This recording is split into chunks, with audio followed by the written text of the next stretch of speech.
آپ identity crisis کی بات کر رہے تھے. میں نے کسی جگہ پہ یہ کسی ایتھیس کا کلیم بھی دیکھا تھا کہ آئیڈینٹی کرائسس کا ہمارے اوپر کلیم کیا جاتا ہے کہ آئیڈینٹی کرائسس ہوتے ہیں ان کے. تو وہاں پہ یہی چیز لکھی ہوئی تھی کہ بیفور موونگ ٹورڈز ایتھیزم میں تب بھی اپنی آئیڈینٹی کو لے کے اسی چیز کا شکار تھا. مجھے نہیں کلیئرفائی ہوتا تھا کہ میرا کیا ریزن ہے, مجھے خدا کی ضرورت کیوں ہے. دین الٹیمیٹلی میں ایتھیزم کی طرف موو کر گیا. ہوں میں ابھی بھی اسی اسٹیٹ میں, لیکن اب میں اس لحاظ سے مینٹلی کمفرٹیبل ہوں یا بس ٹھیک ہے, اب میں کمپلیٹلی ڈینائل میں چلا گیا ہوں. اب مجھے کسی کو ثابت کرنے کی ضرورت نہیں ہے یہ چیز کہ میرے کو آئیڈینٹی تو اس نے کرائسس خود جواب دے دیا اپنی بات پہ. ہے. But how this argument is valid? Argument تو یہی ہے at the very core of it کہ آپ کو کوئی چیز سمجھ نہیں آئی. سچی بات تو یہ ہے کہ مجھے یہ بھی ڈر لگتا ہے کہ یا طرح یہ نہ پکڑ لے مجھے کہ بلال تم نے جب میرا تعارف تھا تو نے اچھی پروجیکشن کیوں نہیں کی میرے ان لوگوں تک جن کو میری سمجھ ہی نہیں آئی. ٹھیک ہے, مطلب we should not just be very comfortable کہ چلو ہم تھیسٹ ہیں, ٹھیک ہے, اپنی ذات میں, اور خدا کو مانتے ہیں تو چلو ہم سارا کام ہو گیا. خدا کا جو اظہار ہے اسی مخلوق سے ہے نا. اللہ تعالیٰ خود بھی قرآن میں یہ کہہ رہے ہوتے ہیں کہ میری مخلوقات کو, سائنس کو, میری قدرت کو دیکھو اور مجھے میرے قریب آؤ. تو اس کا سب سے بڑا جو محور ہے وہ آپ ہو, انسان ہے. اگر انسان ہی خدا کی پروجیکشن نہیں کر پا رہا, میں رحیم خدا تو کہہ رہا ہوں لیکن خود میں ظالم ہوں, ٹھیک ہے, تو اوبویسلی پھر میری طرف سے بیڈ پروجیکشن ہے.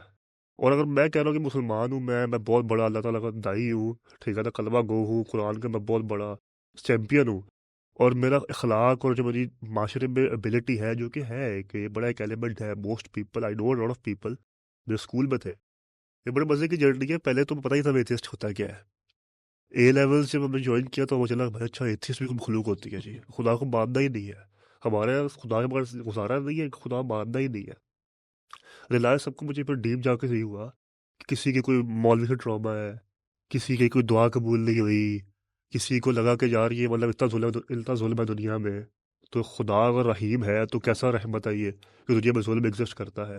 فلوسافیکل فنڈامنٹل سائیکولوجیکل کویسچنز, مطلب پریمسز جس کے اوپر لیپ اور پیکیجنگ جو ہے وہ بالکل ڈال دی ہاکنگ کی, ڈارونزم کی, یا کسی بھی اور ایکس وائی زیڈ تھیری کی, بگ بینگ کی, اسٹیون ہاکنگ کی.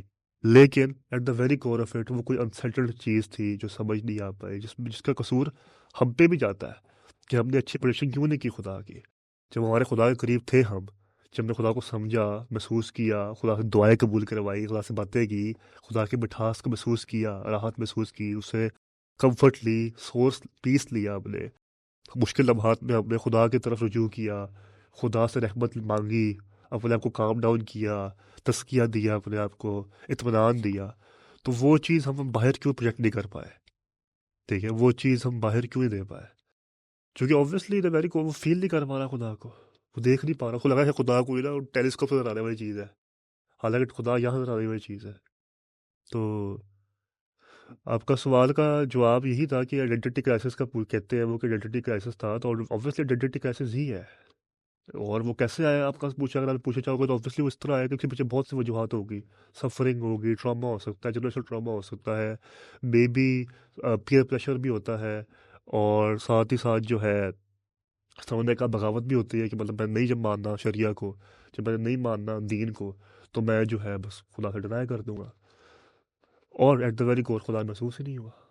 بٹ ایک کلیم یہ بھی تو ہے نا کہ ایتھیس یہ کلیم کرتے ہیں کہ میری زندگی بھی گزر رہی ہے, ہاں آپ کی بھی گزر رہی ہے, آپ بلیف سسٹم پہ چلتے ہیں, میں نہیں چلتا, ہاں میرے بھی وہی دن رات آ رہے ہیں جو آپ کے آ رہے ہیں, ہاں میرے اوپر بھی وہی ڈپریشن یا سیڈنس اور ہیپینس آ رہی ہے جو آپ کے اوپر آ رہی ہے. ٹھیک ہے. So why there is a need to identify God.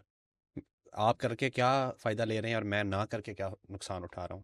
نقصان فائدہ تو یہ تھا ہی نہیں, نقصان فائدہ تو تھا ہی اس لحاظ سے کہ مقصد کے لحاظ سے. دا ہول پوائنٹ جس پہ ہم نے بیس کیا ہے, انہوں نے یہ بات بالکل 2 جملوں میں کہہ دی, وہ میننگ ہے کہ نتھنگ اور سم تھنگ, یہ ایک فزکس کی ڈبیٹ سے لے کے ایک فلاسفیکل ڈبیٹ پہ جائے گی یہ بات, کہ نتھنگ سے سم تھنگ آئے گی نہیں, یہ فزکس ہے. اور نتھنگنیس سے, بے مقصدی سے, ٹھیک ہے نا, کوئی مقصد ہی نہیں ہے, سے وجود کیسے پیدا ہو, ٹھیک ہے. وہ جو دن رات کہہ رہا ہے, دن رات آ رہی ہے, میں اٹھ رہا ہوں, بیٹھ رہا ہوں, کھا رہا ہوں, پی رہا ہوں, کیوں کر رہا ہے یہ سوال تو یہ ہے کہ اگر وہ کھا پی رہا ہے, زندگی میں فرق نہیں پڑ رہا, فرق پڑنا ہے نہ پڑنا تو تھا ہی نہیں کہ خدا آئے گا تو تم بتا نہیں کیا عالیشان زندگی گزار لو گے, خدا کے پر عالیشان زندگی گزار نہیں پاؤ گے. یہ تو مقدمہ کبھی تھا ہی نہیں. مقدمہ تو تھا ہی یہی کہ یہ جو تم زندگی گزار رہے ہو یہ با مقصد ہے, it is a part of a plan, it is a part of system جو کسی خالق نے کریٹ کیا ہوا ہے, ٹھیک ہے. If it's not a part of a system, then why are you actually living it with such a system and such a design? کہ مطلب why do you care about the night if it's meaningless? Why do you care about the morning if it's meaningless? Why do you care about food if it's meaningless? Why do you eat? Why do you sleep if it's meaningless?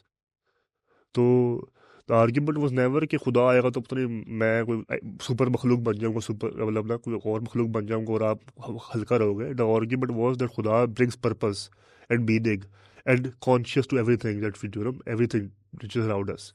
کیسے تخلیق ہوا کائنات، تخلیق میں کیا کیا چیزیں تھی، تخلیق کس وجود سے ہوا، اختتام کیسے ہوگا. It all becomes very very کیا کہتے ہیں سب وہ fluent. Without God it's random. And if it's random, then why live with such organization? That's the whole argument. کیا آرگنائز ہو کیوں پھر اگر خدا ہی نہیں ہے، مانی ہی نہیں ہے تو